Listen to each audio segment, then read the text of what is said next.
মাদ্রাসায় যদি জঙ্গি তৈরি হয় তাহলে সমস্ত সম্প্রদায়ের ভাই বোন মিলে জঙ্গি তৈরি করেছে।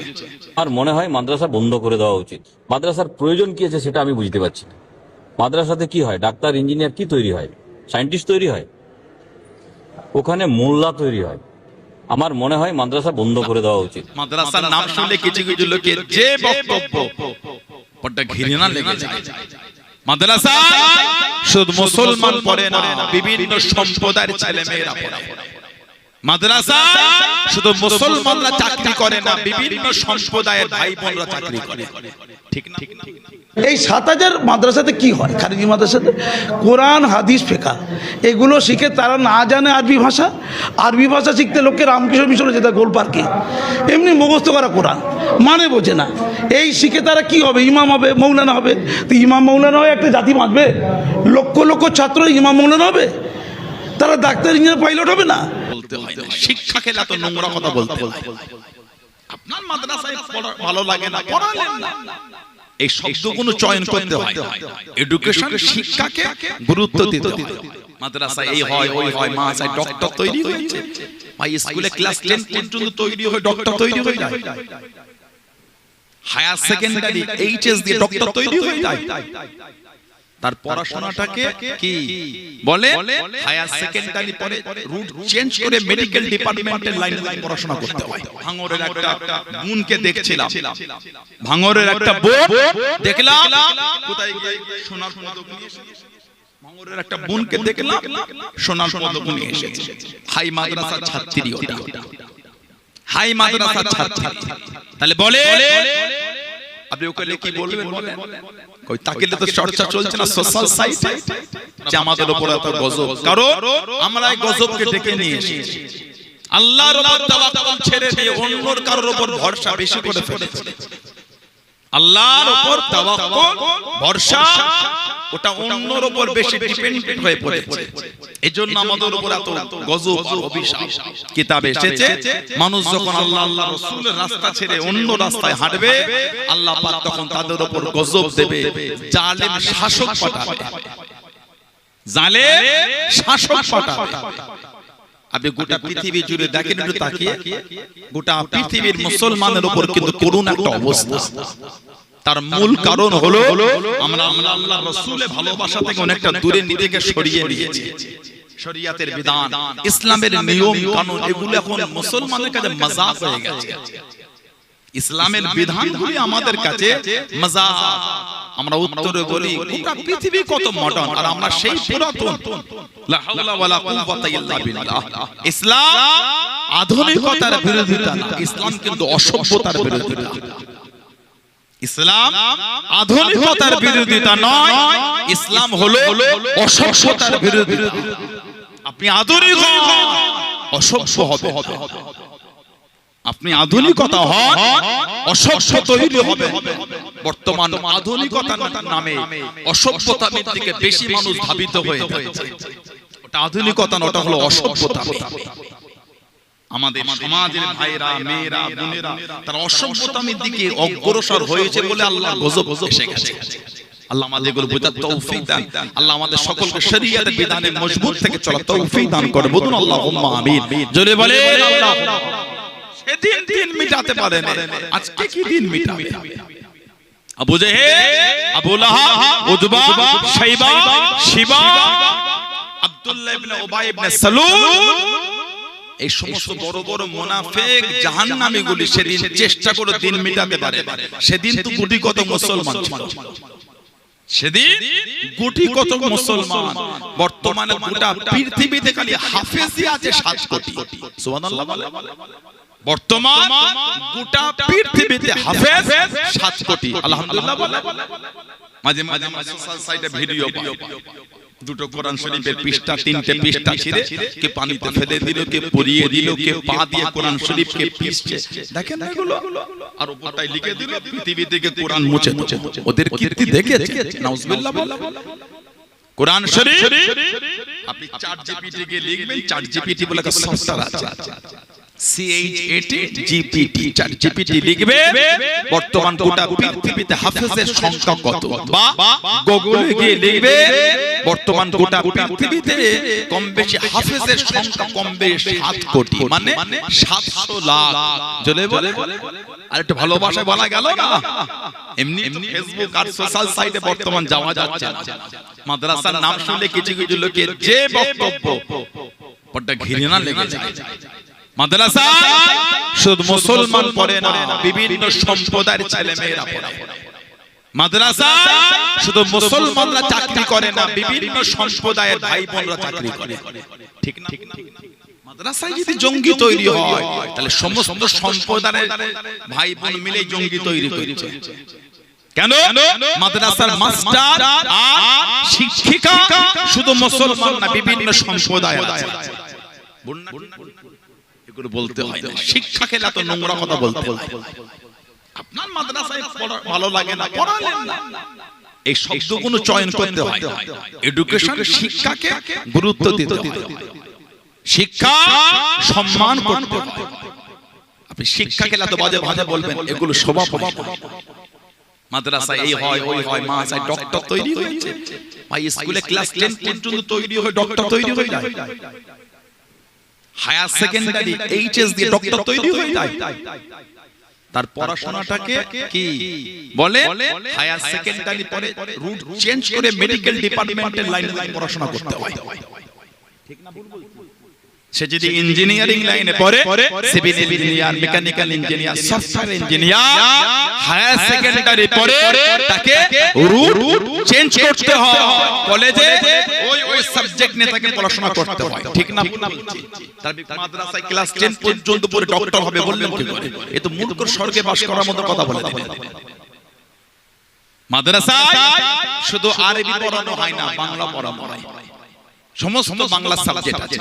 আমরা পড়েছি তো, জিওগ্রাফি পড়েছি, হিস্টরি পড়েছি, ফিজিক্যাল সায়েন্স পড়েছি, লাইফ সায়েন্স পড়েছি। আমরা পড়েছি জিওগ্রাফি লাইট টেস্ট করেছি, ল্যাবে গিয়ে লাইট টেস্ট করেছি। হায়ার সেকেন্ডারি, উচ্চ মাধ্যমিক আছে, এগুলো পড়েছি, স্কুলও করে। একটা মানুষকে নিয়ে, একটা শিক্ষাকে নিয়ে এত নোংরা কথা বলতে হয়।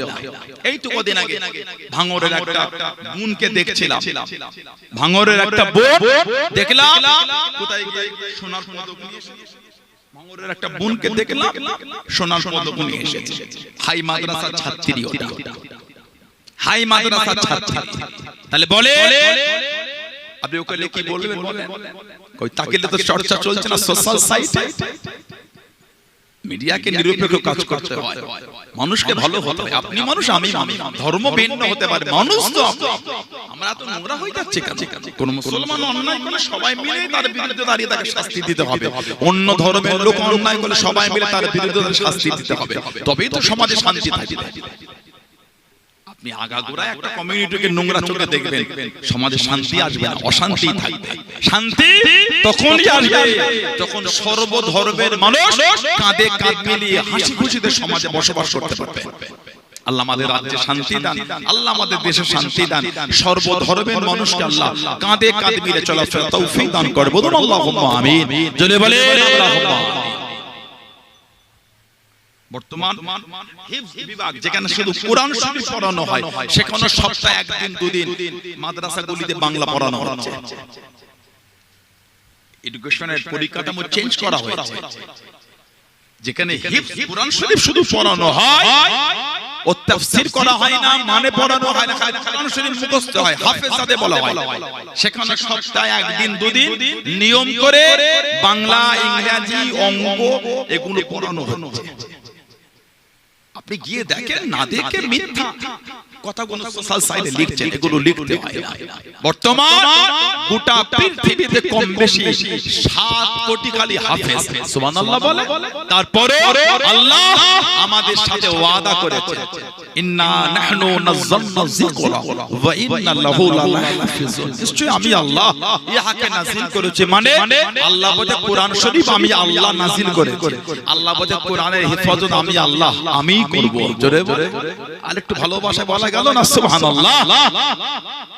নিজেকে তৈরি করেন, শরীয়তের উপর নিজেকে মজবুতি করতে, ও তো ভয় খাবার কি আছে।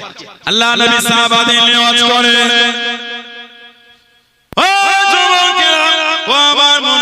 বাজানেরা মায়েরা বোনেরা বগিরা আল্লাহ নবী সাল্লাল্লাহু আলাইহি ওয়াসাল্লাম সাহাবাদের ওয়াজ করেন একজন সাহাবী দাঁড়িয়ে গেলেন ইয়া রাসূলুল্লাহ হাবিবাল্লাহ আল্লাহ পাকের নবী সুফিয়াদি মাফ করুন আমার ছেলেকে ধরে নিয়ে চলে গিয়েছে আমার ছেলেকে দ্বারা পিছন দিক থেকে হাতটাকে বেঁধে দিয়ে মরুভূমিতে শুইয়ে দিয়েছে হুজুর আপনি আমার ছেলের জন্য দোয়া করেন আপনি তার জন্য দোয়া চান আল্লাহ নবী জানিয়ে দিয়ে ও মামা সাহাবী আমি নবী সাল্লাল্লাহু আলাইহি ওয়াসাল্লাম আমি নবী তোমার ছেলের জন্য দোয়া চাই তোমার ছেলের কাছে খবরটা পৌঁছে দাও তোমার ছেলের কাছে সংবাদটা পাঠিয়ে দাও তোমার ছেলে জানো এই আমলটা শুরু করে দেয় লা হাওলা ওয়ালা কুওয়াতা ইল্লা বিল্লাহ লা হাওলা ওয়ালা কুওয়াতা ইল্লা বিল্লাহ সাহাবী ছেলের কাছে খবরটা পৌঁছে দেন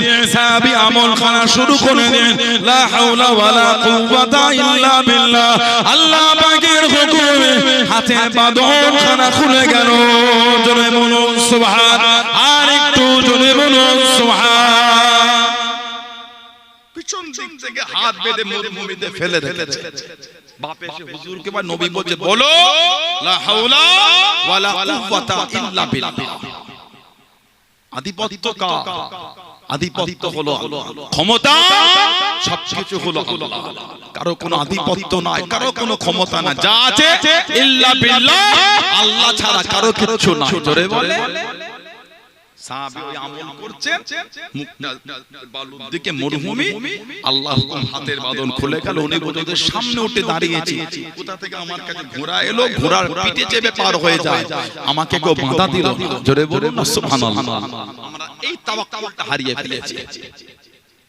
আল্লাহর উপর এই ভরসা আমরা হারিয়ে সুখে দুঃখে বিপদ আপদ যাই হোক কারো উপর তাওয়াক্কুল হবে তাওয়াক্কুল হবে আল্লাহর উপরে তাওয়াক্কুল হবে আল্লাহর উপরে আমার আল্লাহ নবী আলাইহিস সালাম দে করে হযরত নবী ইউনূস আলাইহিস সালাম মাছের পেটের মধ্যে আল্লাহ পাক তাকে হেফাজত করেছেন জোরে বলুন আলহামদুলিল্লাহ বললেন না আল্লাহ আমার নবীকে গারে সূর জাবালে সূরের মধ্যে ওই হিজরাতের রাতে মক্কার ওই কুরাইশদের হাত থেকে আল্লাহ আমার নবীকে হেফাজত করেছেন জোরে বলুন লা তাখাফ ইন্নাল্লাহা মা'ানা আবু বকর ভয় খেও না কি ভাবো এই গুহায় তুমি আর আমি না না আল্লাহ কোরআন শরীফে বলে আমার নবী বললেন ইন্নাল্লাহা মা'ানা আবু বকর নিশ্চয় আল্লাহ এই গুহার মধ্যে তিনিও আমাদের সাথেই আছেন জোরে বলে হেফাজত কে করেছেন আল্লাহ করেছেন